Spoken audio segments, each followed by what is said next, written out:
On the fourth day of a 5-day trip to explore some of the old mining towns in Nevada, Russ and I set out to visit Jarbidge. We left Jackpot, Nevada before sunrise and drove north into Idaho.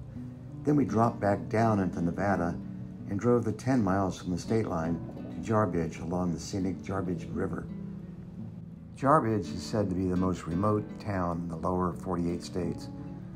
You usually cannot reach it after the snow starts falling in late October until the roads clear in June or July. As we entered Jarbidge, we were not disappointed. It was just like going back in time. Dirt roads with no sidewalks.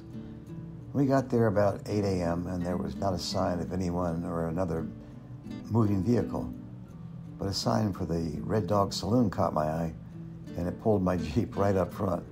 But Russ reminded me that it was only 8 in the morning and we hadn't eaten yet, so he pointed across the street to the cafe at the outdoor inn, and luckily it was open for breakfast.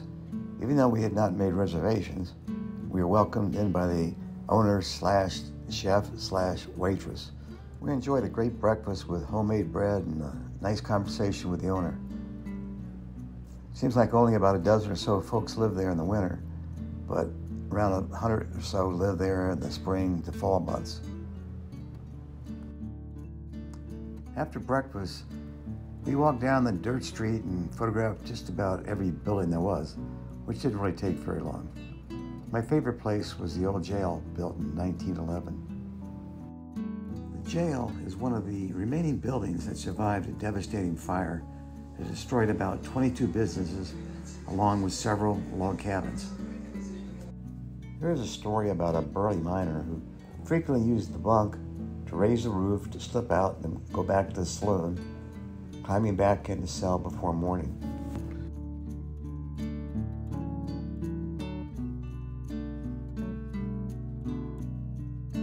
The town came into being in 1909 when gold was found, and it started the last major gold rush in the state.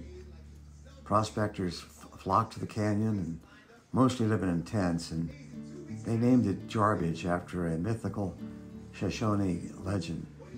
Jarbidge was a mispronunciation of the name of the giant who supposedly roamed the canyon and threw men into a large basket to take home for dinner. The entire town was located on Forest Service land, and no one could own the land that their houses were on. In 1911, the Secretary of Agriculture issued a proclamation eliminating Jarbidge from the National Forest, so home ownership was now possible. The population grew to about 2,000 in 1911. The town is known to have had the last mail stage robbery in the U.S. in 1916. The robber was later convicted based on a bloody palm print. This was the first time this was ever used to identify a criminal.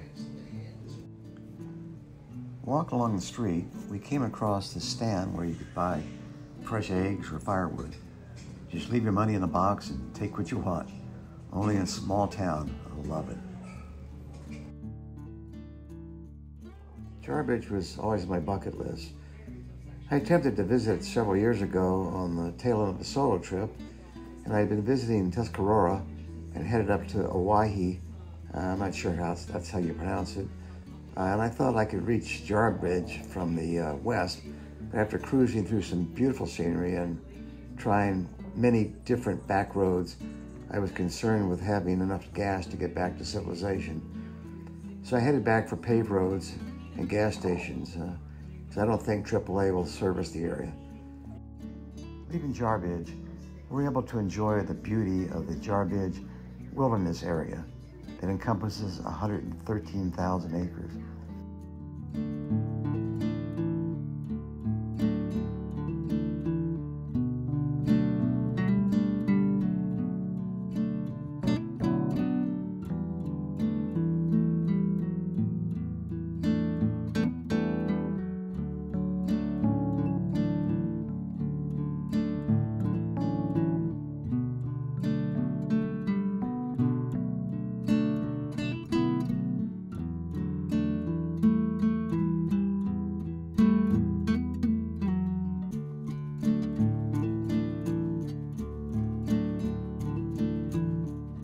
drove south through Elko and down through the beautiful Ruby Valley and the amazing Ruby Marshes.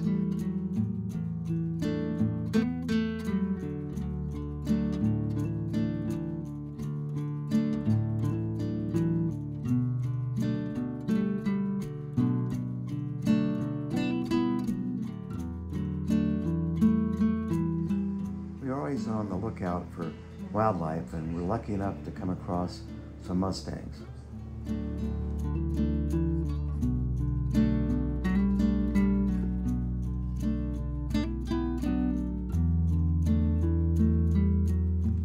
This last shot was the view we had of the vast valley that we'd have to travel to get back to civilization, and Highway 50 to take us to Eureka for the night. It was a long day as we left about 5 a.m. and didn't get to Eureka till around 7 p.m. This remains one of my favorite old mining town trips.